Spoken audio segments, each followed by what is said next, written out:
మీరు వెళ్ళండి, ఫోన్ మాట్లాడేసి వస్తాను.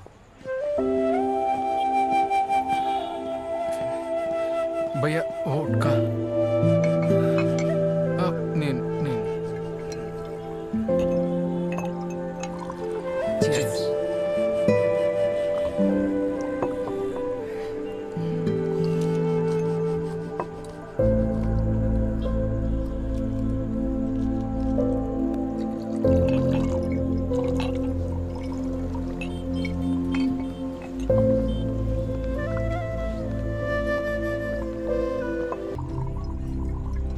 నేను కొన్ని రోజులుగా నీకు కాల్స్ మెసేజెస్ చేస్తున్నాను, నువ్వు రెస్పాండ్ అవ్వడం లేదు.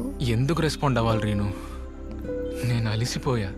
నీకు మెసేజ్ చేస్తే సింగిల్ టిక్ డబుల్ టిక్ అవ్వాలి, ఆ డబుల్ టిక్ బ్లూ టిక్ అవుతుందో లేదో అని వెయిట్ చేసి నేను అలిసిపోయా.